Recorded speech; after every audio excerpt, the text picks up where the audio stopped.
Okay, you guys, what is up? The King of Lightning is here today, and I'm just gonna dive right in. I'm gonna fly like a bird into this week's chapter of Naruto. I'm gonna fly like an eagle. Okay, first of all, when it comes to the flashback, okay, the flashback actually is not that bad. It really isn't. What the flashback does in this week's chapter of Naruto is that, I guess in an odd way, it kind of clarifies which is better, the genius or the hardworking individual. And I guess Kakashi kind of admitted when the flashback was over that in fact Guy is stronger than him. Which in this sense would mean that the hardworking individual trumps over the genius. And I don't know if that actually is the meaning behind the flashback. I mean, that's my take. That's the way I perceive it. But to me, I think it was very obvious that Guy was stronger than Kakashi. Because Kakashi, like, he has like all these jutsus, 1,000 jutsu, and he only uses like 5 or 10 on a good day. And then you have the Reiki. Man, no. Kakashi, to me, I think was always, when it came to him being a combatant, I thought that he was always lower than Guy, because Guy, he had more speed, he had more DC, he had more durability, his overall physical stats were better, and then the only thing Kakashi had that was to his advantage was just Hack's ability that he formerly could only use only so often because it required a lot of chakra, Kishi. And, of course, he was more intelligent. So, the thing here is that, to me, I think it's very obvious, alright? Guy over Kakashi. And granted, Guy is using the 8th gate, and the 8th gate is the 8th gate. So, it's the 8th gate, so he's gonna die. But yeah, I think in that flashback, Kishimoto does clarify this notion of the hardworking individual versus the genius, where in this particular case, the hardworking individual trumps the genius. Now, when it comes to the symbolism, the symbolism / the split panels of at the beginning of the chapter, also very fascinating. First of all, like, for the first time, I just realized it. I'm like, because we have the whole sun and moon thing, and I remember I was one of the first dudes to point that shit out when we had the flashback from Hagoromo about his sons, Indra. Oh my God, it's not Indra. Crazy, right? Yeah. But Indra and Ashura, and how the sun was behind Ashura and the crescent moon was behind Indra. And the thing here is that we actually see, for the first time, I actually noticed this, when it comes to the Uchiha symbol on Sasuke's back, I think there's like a crescent moon in the symbol. I think it looks like it. It really does. And then I guess the spiral has always been the symbol of the sun, I suppose. So in that sense, we have that whole symbolism thing going on there too. Yin and yang, light and dark, sun and moon, and so on and so forth. And then we have the emblems or the symbols being tattooed onto the wrist. The wrist, yeah. The palms of Naruto and Sasuke. Sasuke has the moon on his left-hand side, this one, and then, that's my left, your right, and Naruto has the sun on his right hand. The hands that actually touch the sage. Now, let me talk about other things in the chapter. So those two parts were actually okay, not bad at all. Almost good. When it comes to the action, come on, man. Yeah. Alright, yeah, okay. My motherfucking God. Yo, stop wiggling, bro. Stop wiggling!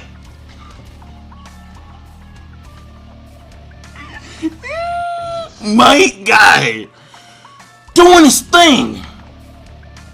And for all the naysayers, it's not a dragon. Let me just pose off for a little bit, right? Let me pop collar, all right? Let me, yo. What?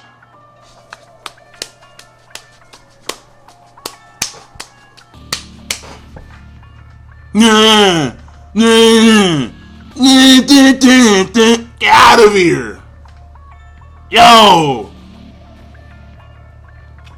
I'm hyped. Yeah. Let's go.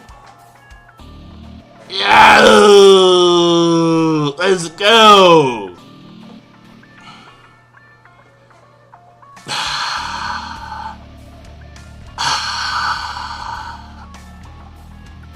You want to talk about the best thirst quencher in the world? It's Midnight Dragon. That is the best thirst quencher in the world. And I know some dudes are going to be real technical. Oh my god. It would technically, you know, because let me go British here. It's not really, it's just, it's not really Midnight Dragon, it's not a guy. And so let me have a little bit of an Australian flair to that.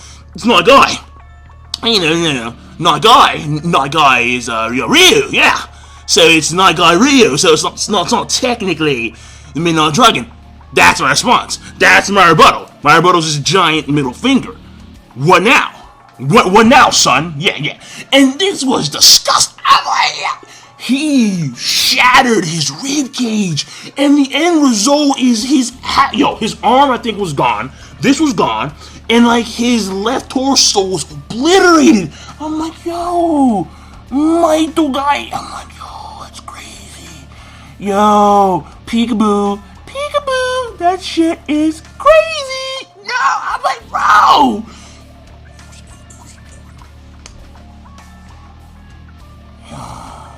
And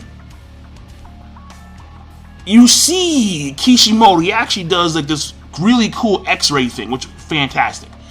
And he actually shows you the knee. I'm sorry, it's not the knee. No, it's the entire leg of my guy just shatters upon impact. I'm like, bro, my guy. Yo, Pop.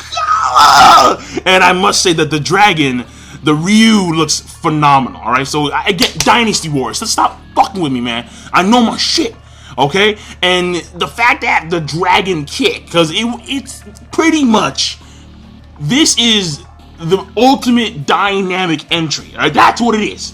And the fact that it went on for like kilometers on end, and like it looked like a coiling Chinese dragon, that was phenomenal. To me, I love that shit. That is a drug, bro. Oh my, just straight. It's phenomenal. You can't get any, ladies, you can't get any better than that. So, I love the Midnight Dragon, and that's what we're calling. We're not calling it Night Guy Ryu. No, Midnight Dragon. All right, stop being on the bush. Strike. Now, my thing here is that when it comes to Madara right now, it's throwing me off because keep in mind, remember this, he has the Jubi inside of him. He has all the chakra of all the tail beasts. He is the sage. He is the reincarnation of, well, not reincarnation, but he has powers close to Hagoromo. In the sense of the story, of the legend, of the myth, he should be untouchable. But no, he's getting his ass murked. And even though he's going ham, the thing here is that it's very obvious to me that the legends were, they overblew the power of the sage. That to me is very obvious. The fact that we now know that it was two individuals, it was Hagoromo and his bro who took out the Jubi, and that his mom is the one who's actually like very powerful, who resembles the death god Shinigami. The thing is that it's safe to assume now that that the sage's powers were overblown exponentially. To me, I think it's very obvious. I think it's very obvious. Because even if Guy's powers were magnified 100 times over, this is a dude who has reached the level of a would-be god of a verse. No. So to me, I think it's very obvious. So the chapter, based on those things, would be an amazing chapter. To me, I thought the chapter was phenomenal.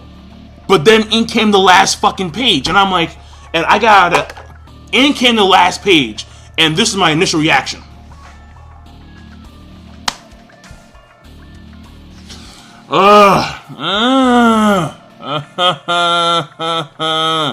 Kishi! Oh my god. And here's the saddest part. I'm not that mad because I'm so accustomed to Kishimoto with the retcons. Ever since this arc has started, he has completely shattered concepts that have been dictated for fucking years. And Uber Hikari and those who thought along the lines were right. My guy is probably alive, and you can say that it's a means to sustain his life temporarily so he can have his final words. You can say that, but I don't believe that. No, I think my guy has been saved. His death, which was inevitable, is now no longer the case because Naruto came in there and saved him.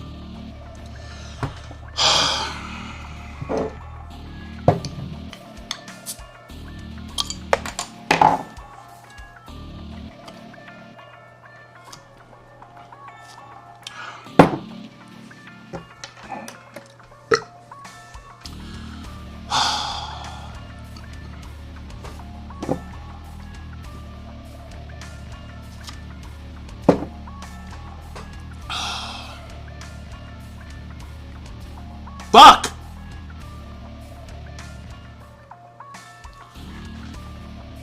Number one,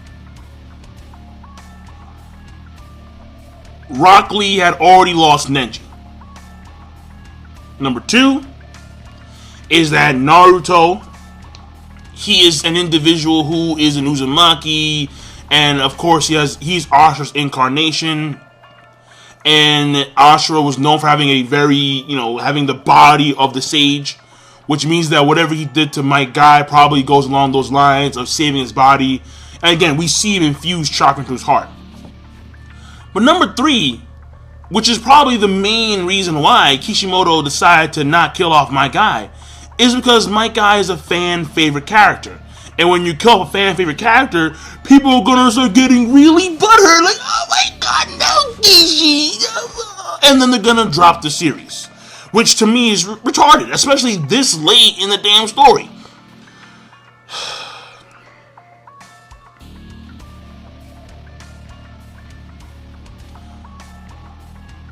Fuck. No. I'm sorry, but no. I was on cloud 18. And Naruto Uzumaki just ripped me from the sky. No. No rating for this chapter. No rating. And it sucks so much that this death that was hyped up by the flashback of his own father dying, that was hyped up for years ever since we found out about the 8th gate of death. This death that was hyped for fucking years. And I was exponentially hyped before he went to 8th gate. Knowing that Naruto Uzumaki, the child of prophecy, the wonder, has just placed his hand over my guy's chest. Live. And he lives.